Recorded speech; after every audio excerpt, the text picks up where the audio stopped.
Hi everyone, आज हम करने वाले हैं क्रिटिकल रीजनिंग चीट शीट और ब्लूप्रिंट। इसका क्या मतलब है? देखो, critical reasoning according to my experience has been a difficult topic और one of the most difficult topic for majority of the students. You need to understand that critical reasoning or any other reasoning topic where you need to apply some pattern, logical thinking.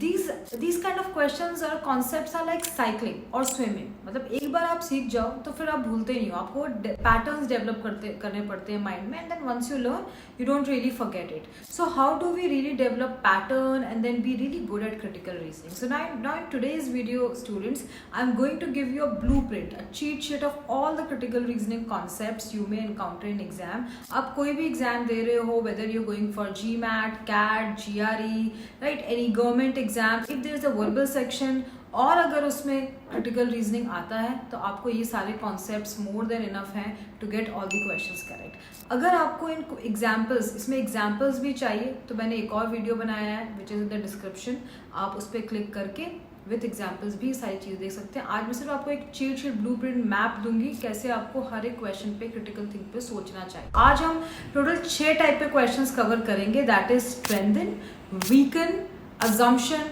Explain, evaluate and bold face questions, right. ये generally आपको काफ़ी ज़्यादा आते हैं in MBA exams, national और right international MBA exams. So let's get started first of all with the very first thing students, critical reasoning question दिखता कैसे, how does it look. So critical reasoning question as you can see कि एक छोटा सा paragraph होगा, then there will be a question and then there will be 4 or 5 options.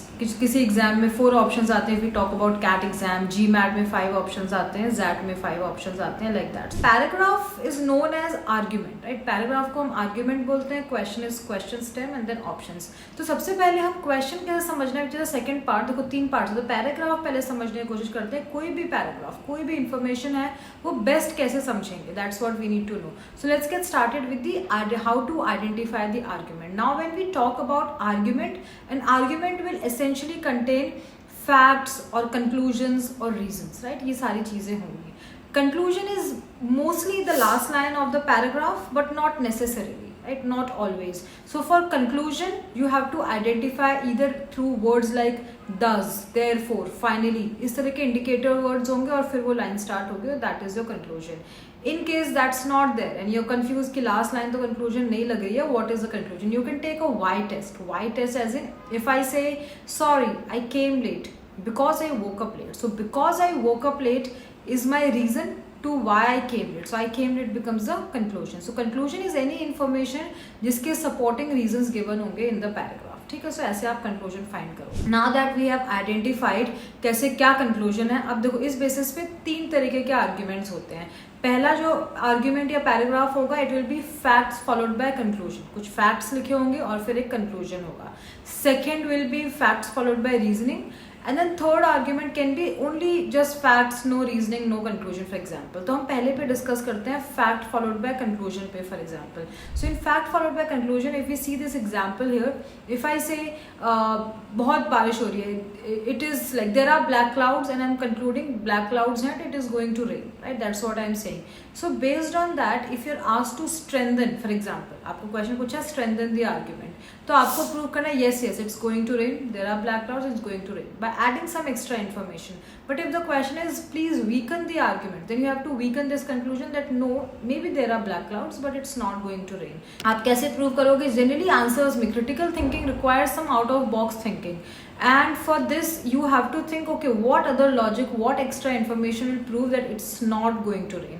So maybe you can say the required humidity and temperature is not there and that's why it's not going to rain, or maybe the required humidity and temperature is there and that's why it's going to rain, based on आपको जो भी question दिया है strengthen, weaken, आप वैसे prove करोगे। Before we move to second type of argument, students ये समझो, as we are just starting critical reasoning, आपको किसी भी तरह का क्वेश्चन है क्रिटिकल रीजनिंग में, strengthen, weaken, fact followed by conclusion, fact, जो मैं आपको कॉन्सेप्ट बता रही हूँ। क्रिटिकल रीजनिंग का एक कॉमन रूल है कि अगर कोई ऑप्शन किसी फैक्ट को रिपीट कर रहा है, सपोर्ट कर रहा है या अगेंस्ट में जा रहा है, तो वो गलत ही आंसर है, वो आपको चूज नहीं करना है। स्टूडेंट्स क्यों चूज नहीं करना है? बिकॉज जब भी हमें स्ट्रेंथन, वीकन, इवैल्यूएट, अजम्पशन जो भी क्वेश्चन आता है, we need to evaluate mainly the conclusion. Conclusion. We need to evaluate the reasoning. जो एंड लाइन होती है, जो ओवरऑल इन्फॉर्मेशन है, उसको हमें टच नहीं करना. So never touch facts in critical reasoning no matter what, right? That is one. So अभी हमने आर्ग्यूमेंट टाइप 1 किया. Now let's see argument type 2. Now this can be facts followed by reason. For example, if I say some students are absent today in my class. Say मेरे class में 10 बच्चे आते हैं and एक ही बच्चा है, 9 बच्चे आज absent है. I am saying they are absent because of rain. बहुत बारिश हो रही है, they are absent because of rain. So what is the fact? Students are absent. Reasoning is rain. So can I say rain is the reason of absence? X is the reason of Y. Rain is the reason of absence. अब मुझे absent तो fact है, ये तो बच्चे नहीं आए, पर मैं रीजन सोच रही हूँ कि रेन है. तो रेन को आप अगर आप क्वेश्चन पूछा वीकन करना है, तो you can say rain is not the reason of Y.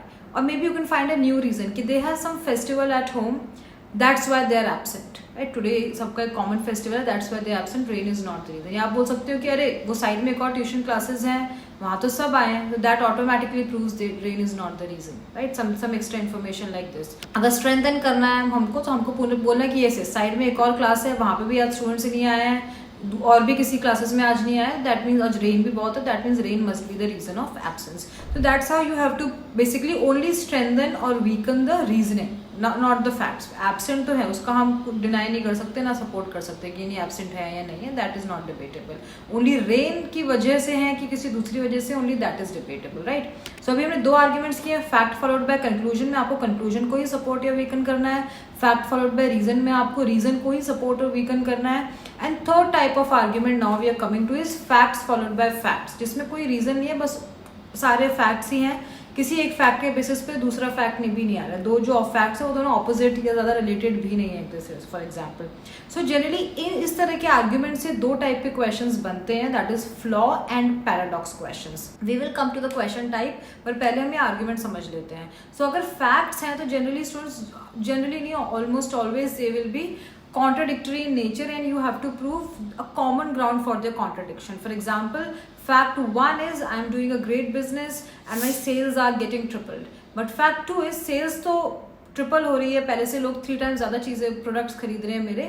But fact 2 is my profit is going low. Profit नहीं हो रहा है, सेल्स अच्छा हो रहा है, बट प्रॉफिट जो उसमें से आना चाहिए रेवेन्यू वो नहीं हो रहा है. तो हाउ कम सेल्स ज़्यादा हो रही है बट प्रॉफिट नहीं हो रहा है? What can be the common reason और common ground for that? So maybe we can say कि सेल्स इसलिए ज़्यादा हो रही है कि जो भी मेरा प्रोडक्ट है, let's say I am selling jeans और क्लोथ्स जो इतने अच्छे फैशनेबल नहीं है, तो कोई खरीद नहीं रहा था, तो मैंने उसको बिल्कुल 90% डिस्काउंट पे क्लियरेंस सेल पे रख दिया. तो नाउ वो घर पे पहनने के ऐसे काम आ जाएंगे, राइट? लाइक तो 90% डिस्काउंट पे एवरीबडी इज बाइंग, तो सेल्स तो ट्रिपल हो रहे हैं बट उससे कोई प्रॉफिट नहीं आ रहा है, profit is going down, isn't it? So this can be reason कि 90% discount can be a reason for both the contradictory facts where sales is going up but profit is going low, right? That can be a reason. So ये अपने हो गए 3 type के arguments. Now students let us understand the question type. अब मैं आपको हर question की एक चीट शीट, एक ब्लूप्रिंट दूंगी. आपको क्या था, आपका थॉट प्रोसेस होनी चाहिए जब आपको क्वेश्चन आता है, कैसे वो पैराग्राफ या आर्ग्यूमेंट को पढ़ना है और कैसे प्रोसेस ऑफ एलिमिनेशन करना है, ऑप्शंस में किस तरह के आंसर्स सही होंगे, क्या गलत होंगे, क्या कॉमन ट्रैप्स होते हैं ऑफ क्रिटिकल रीजनिंग, जो जिस तरह के ऑप्शंस 99.9% टाइम्स रॉन्ग ही होते हैं. ये सारी चीट शीट मैं आपको देने वाली हूँ, बहुत यूजफुल होगी, no matter whichever exam you going to take. So हम कितने कॉन्सेप्ट्स करने वाले हैं? आप strengthen, weaken, assumption, paradox, evaluate and bold face, right? Mainly हम ये 6 कॉन्सेप्ट्स करने वाले. Now let's start with weaken the argument. How do we weaken the argument, right? इस कॉन्सेप्ट से स्टार्ट करो. जो आपको वीकन क्वेश्चन आएगा तो आपको 2 ही टाइप के आर्ग्यूमेंट्स आएंगे, either fact followed by conclusion और फैक्ट फॉलोड बाय रीजन. अगर fact followed by conclusion, last में कंक्लूजन है, तो आपको कुछ ऐसी एक्स्ट्रा इन्फॉर्मेशन फाइंड करनी है which logically weakens the conclusion. और अगर रीजन है तो you have to find a new reason. Generally अगर आपको क्वेश्चन बोला है, for example rain is the reason of absence, तो आपको प्रूव करना है rain is not the reason of absence, या कोई न्यू रीजन फेस्टिवल कुछ और है, या maybe reverse the correlation. So x to y अगर आप बना रहे हो तो you can say x is not the reason of y और z is the reason of y. z is means something new और it is y to x, you are reversing the correlation. ये 3 patterns में आता है, but 99.9% times students z is the reason of y, something new is what you have to find in weaken, right? आपको reasoning करो, या तो new find करो reason, या ऑपोजिट फाइंड करो लास्ट लाइन का, राइट? जो कंक्लूजन है आपका उसका. That's what you have to do. In case you're finding difficulty understanding this concept, maybe you want to solve certain questions with every concept I am telling you, students. In description there is a link जहाँ पे मैंने सारे concepts class के format में, एक session के format में हर concept को मैंने कुछ एग्जांपल्स के साथ बताया, प्रॉपर जो एग्जाम लेवल क्वेश्चन तो उसके साथ कैसे सॉल्व करना है आप वो देख सकते हो। बट अगर कोई एक जनरल स्टार्ट कर चुका है क्रिटिकल रीजनिंग, उसको एक आइडिया लगाना है लेकिन क्या कॉन्सेप्ट्स हैं, जो what is the cheat sheet, this particular session is mainly just to cover the concepts, right? So this is how you can do it. Now coming to second concept, that is strengthen में क्या होता है, strengthen is again same, आपको या तो fact followed by conclusion मिलता है, fact followed by reason मिलता है, जो भी conclusion reason at the end है आपको उसको स्ट्रेंथन करना है। One thing you must note students here, that is strengthen and weaken, आपका जो करेक्ट इन्फॉर्मेशन होता है वो mostly, not always but 99% times will be an extra and new information, it's not mention in the paragraph but it will logically prove your point, your conclusion, or maybe your reasoning correct, right? So you have to be open to that, you have to think outside the box। आपको reading comprehension और critical reasoning को अलग रखना है। Reading comprehension जो भी answer आएगा वो पैसेज में से आएगा, हम पढ़ेंगे जो लिखा है वही आंसर है, राइट? मे बी थोड़े वर्ड्स डिफरेंट हो जाएंगे बट सेम चीज़ लिखी होगी। बट इन क्रिटिकल रीजनिंग वो ऐसा नहीं होता कि जो हमने पढ़ा है उसमें से आना चाहिए। हम नहीं बोल सकते कि ये तो लिखा ही नहीं था पैराग्राफ में, how can this be the answer, new information can very well be your answer. In fact most of the time आपका कुछ न्यू इन्फॉर्मेशन ही आंसर होगा। Having said that, it does not mean anything which is new is your answer, isn't it? ऐसा भी नहीं कि जो भी नया लिखा है वही अपना आंसर है। जो भी इन्फॉर्मेशन है, whether it's new information, whether it's relevant, वो बात की बात है। इन्फॉर्मेशन कितनी मैच करती है पैराग्राफ से ऑप्शन में। Main thing is does it logically support your conclusion और नॉट। बस आपको देखना है कि लॉजिकली, फॉर एग्जाम्पल अगर मैं बोलूँ आपको कि आप मेरे फ्रेंड हो, राइट, मेरे क्लासमेट हो, और मैं टीचर के सामने बोल रही हूँ I was not well yesterday, that's why I was absent. तो अगर आपको मुझे सपोर्ट करना है तो you can say maybe कि yes I saw her taking medicine yesterday. आपने ये ऐड किया extra to support my points, is it? तो टू फर्दर स्ट्रेंथन और weaken something you have to add something. या आपको वीकन करना है किसी टीचर या मैम के साथ, no I saw her playing for 3 hours yesterday, I don't think she was unwell, isn't it? She didn't come because she was playing for 3 or 4 hours a day, right? Something. So that's how you can add extra information to further strengthen or weaken a point. तो हमने strengthen, weaken समझा। अब assumption एक point है, third concept है जो कि similar to strengthen है, but difference ये है कि assumption क्या होता है? It's a gap between given information। जो भी paragraph में argument में आपको information given है वो बस कुछ इन्फॉर्मेशन मिसिंग है, and that's what you have to find in the options. So assumptions में मोस्टली एक्स्ट्रा इन्फॉर्मेशन नहीं आंसर होता, कुछ रेलिवेंट, कुछ गैप जो आपने अभी लिखा नहीं है बट यू विल अज्यूम कि हाँ ये तो ऑब्वियस है। फॉर एग्जाम्पल आपको लिखा है एक पैराग्राफ में, अगर मैं आपको बोलती हूँ आई लव किड्स, देन लिखा है आंसर या ऑप्शन में that I have kids, right? मैं बोलूँ I love kids and I have kids, इतना बोलूँ तो मैंने ये बोल नहीं रही हूँ बट आप ऑटोमेटिकली अज्यूम करोगे I love my kids, but I am not saying that, isn't it? So आप अजम्पशन में कुछ ऐसा फाइंड कर सकते हो कि, है ना, that like that. So you have to assume some information which is not mention directly but it will further add और support the overall argument, that is assumption. Are you getting this? So assumption is more relevant, no extra information. और अगर आपको लगता है दो information, दो option है जो सपोर्ट कर रहे हैं, you can do a negation technique. अगर आप अजम्पशन को रिवर्स करोगे जो ऑप्शन में लिखा है, इट विल ऑटोमेटिकली रिवर्स और वीकन योर कंक्लूजन, और डायरेक्टली सपोर्ट भी करेगा। तो जो करेक्ट ऑप्शन होगा वो डायरेक्टली सपोर्ट करेगा और डायरेक्टली वीकन भी करेगा अगर आप उसे निगेट करते हो या रिवर्स करते हो, ठीक है? तो दैट इज अजम्पशन की technique. Now let's come to the fourth concept, that is paradox question. So paradox question can be asked in different ways. आपको क्वेश्चन स्टेप में वर्ड मिल जाएगा, clarify the paradox, explain, justify the given discrepancy, resolve the discrepancy। तो justify, explain, discrepancy या paradox, ये 4 words का मतलब है कि दो contrasting facts आपको given है, दोनों ही contrasting facts को आपको justify करना है या रीजनिंग देनी है। So how would you identify? First of all ये जस्टिफाई का है, पैराडॉक्स का question, it is not a weakening question. So student जो आपको पैराग्राफ या आर्ग्यूमेंट गिवन होगा उसमें दो कॉन्ट्रास्टिंग ऑपोजिट फैक्ट्स होंगे, राइट? सो दो ऑपोजिट फैक्ट्स होंगे, they will be divided by like fact 1 कुछ लिखा होगा, सेपरेटली नहीं लिखा होगा, एक पैराग्राफ होगा बट बीच में आपको सेकेंड या थर्ड लाइन में एक वर्ड दिख जाएगा, but, however, nevertheless, something like that. तो आपको पता है अच्छा नेवरदलेस के बाद में फैक्ट 2 स्टार्ट हुआ, तो जो बाद में लिखा है वो फैक्ट 2 है, जो ऊपर लिखा है वो फैक्ट 1 है। अब दोनों ऑपोजिट इन नेचर होंगे। For example sales is going up but my profit is going down. तो ऐसा कैसे, सेल्स मेरी बहुत ज़्यादा ट्रिपल हो रही है, बढ़ रही है, बट प्रॉफिट मेरा नीचे जा रहा है। तो मे बी मैं बहुत ज़्यादा डिस्काउंट दे रही हूँ, 90% 80% डिस्काउंट दे रही हूँ, इसकी वजह से लोग खरीद तो ज़्यादा चीज़ें रहे हैं, सेल्स बढ़ रहा है बट प्रॉफिट नहीं आ रहा है। तो आपको एक कॉमन ग्राउंड, एक कॉमन रीजन फाइंड करना है। You have to find common reason to justify both the facts और maybe reason behind the second event और सेकेंड फैक्ट कि प्रॉफिट क्यों नीचे जा रहा है। प्रॉफिट नीचे इसलिए जा रहा है क्योंकि मैं डिस्काउंट जरूरत से ज्यादा दे रही हूँ, right? That can be a reason. So any extra information again which justifies these contrasting facts or just the second event is how you need to solve a paradox question. तो अभी हमने किए 4 concepts, right? Now coming to 5th concept, that is evaluate the argument. How do we evaluate the argument? So evaluate the argument का सबसे पहले indicator है कि आपको question stem में पूछा जाएगा कि evaluate और assess, evaluate the given argument और assess the given argument, यही 2 words होते हैं. ऑप्शंस जितने भी होंगे वो सब क्वेश्चन फॉर्मेट में होंगे, वो क्वेश्चन मार्क से एंड हो रहेंगे, when, how, where, like that होगा. बिकॉज आप इवैल्यूएट कर रहे हो, अगर मुझे आपको इवैल्यूएट करना है तो मैं आपसे सवाल ही पूछूंगी, राइट? तो ऑप्शंस भी सवाल कर रहे होंगे to the given paragraph, argument और conclusion to that. So that is the indicator. Now in evaluate, ये एक इंडिकेटर है. नाउ इन इवैल्यूएट आपको सबसे पहले क्या नहीं चूज करना है? Don'ts of evaluate question. You don't have to choose an option which questions the facts, right? हमने अभी डिस्कस किया थोड़ी देर पहले कि फैक्ट्स को हम क्रिटिकल रीजनिंग में टच नहीं करते हैं. सो अगर कोई भी ऑप्शन क्वेश्चन कर रहा है फैक्ट्स को रादर देन कंक्लूजन, आपको उसको हटा देना है. या फिर कोई भी ऑप्शन क्वेश्चन कर रहा है एक ऐसी चीज इन द फैक्ट जिसका आंसर ऑलरेडी गिवन है, आपको वो ऑप्शन भी हटा देना है, राइट? आपको सिर्फ कंक्लूजन को ही क्वेश्चन करना है, ना कि फैक्ट्स को इन एनी वे. या तो उसका आंसर ऑलरेडी गिवन है तो इवैल्यूएट करने का पॉइंट ही नहीं है. हमको जैसे सवाल पूछूंगी आंसर मिल जाएगा रीडिंग कॉम्प्रिहेंशन की तरह, राइट? या फिर कोई फैक्चुअल लाइन है उसको क्वेश्चन किया जा रहा है, ये आपको नहीं करना है ना. What kind of options you have to choose in evaluate question?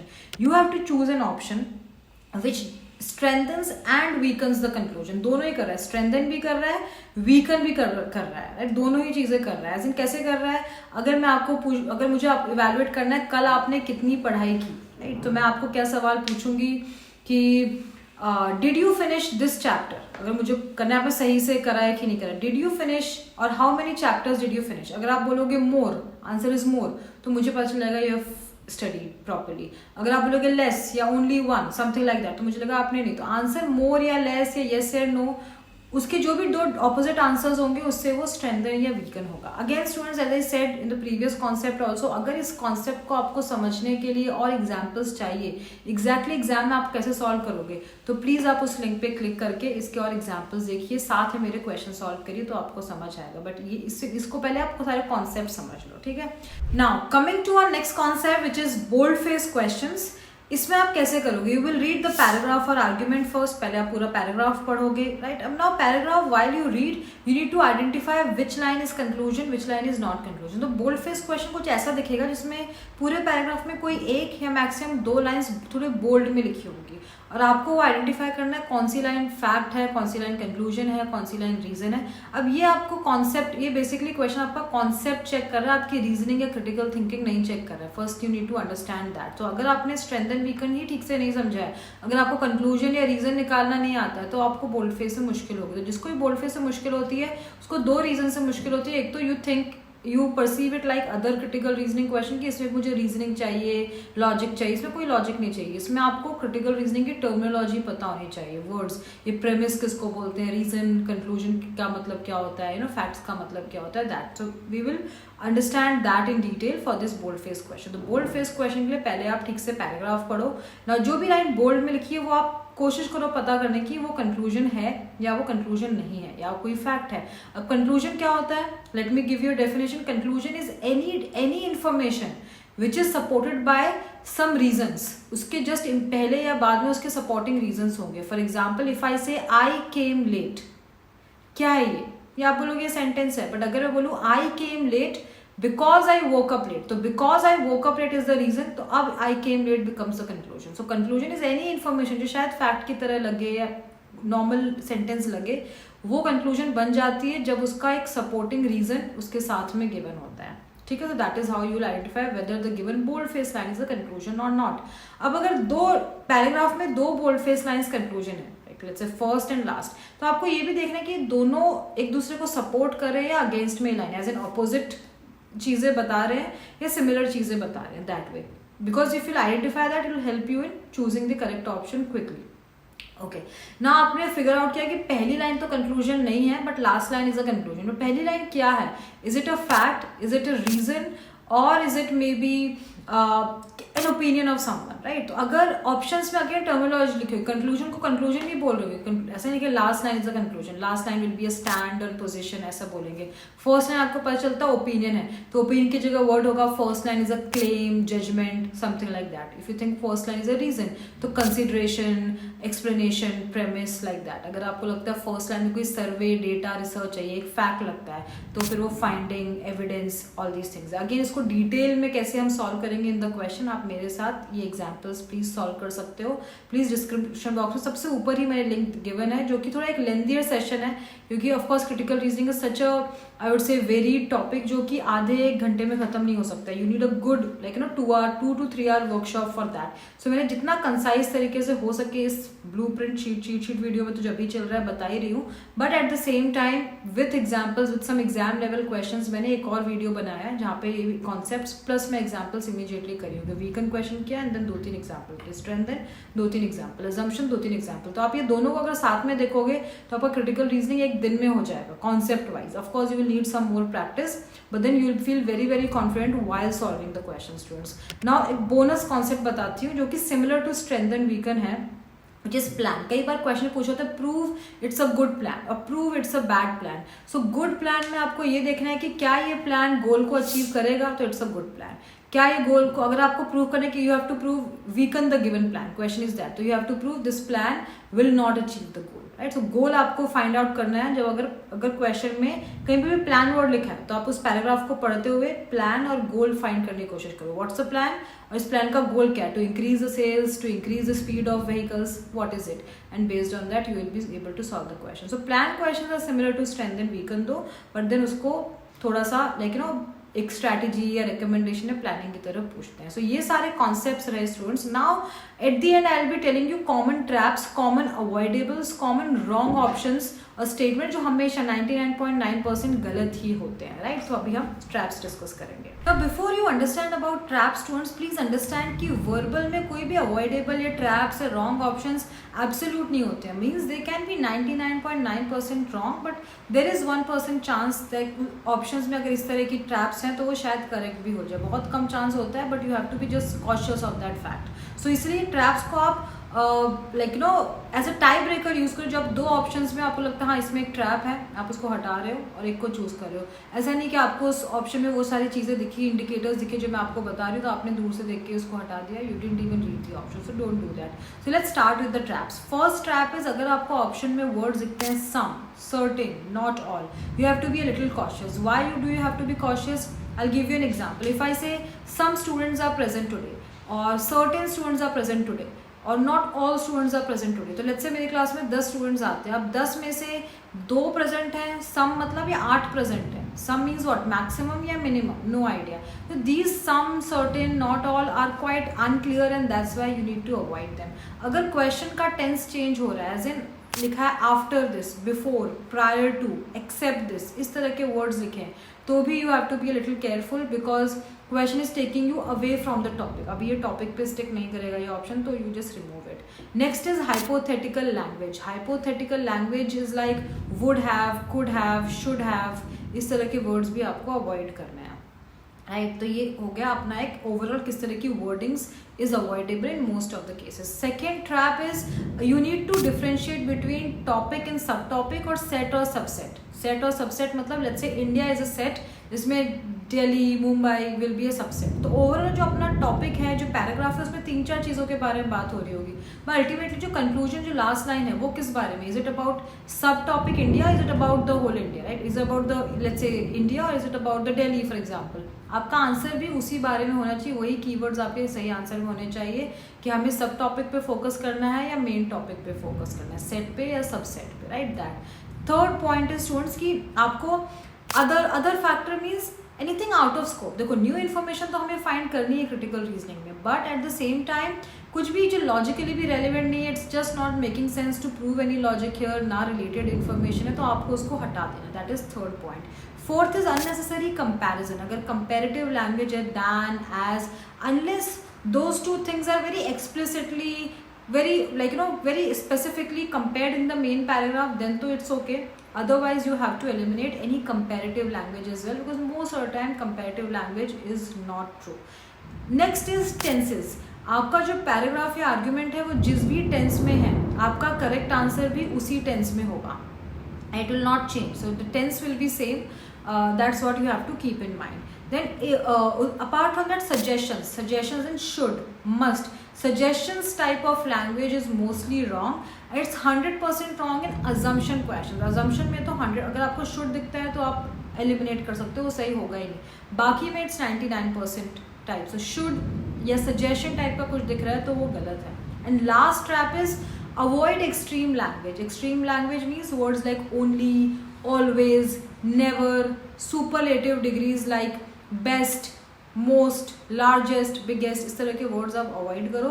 And look for very mild language like may, can, इस तरह के आंसर सही होते हैं. ये आपको थोड़ा सा टाइम देते हैं कि हाँ इसको भी रख सकते हैं. We don't have to eliminate it, right? So these are the common traps, students. If you keep these things in mind, all these shortcuts, I'm very sure you will see a marked improvement in your critical reasoning performance. Let me just repeat one thing which I have been saying throughout this video. Please do not forget to watch another related video, these same concepts with examples to understand the entire thing better. आप एक session करो मेरे साथ में, इस video को देखो जो डिस्क्रिप्शन बॉक्स में आपसे ऊपर गिवन है लिंक, एंड जब आप दोनों को देख लोगे तो आपको बहुत ही ज़्यादा इंप्रूवमेंट दिखेगा अपने क्रिटिकल रीजनिंग में. I don't think you need to see more concepts after that. You may have to just like solve few more questions to practice those concepts. That's it. So see you soon, students, with next similar video on other questions और उनके concepts पे.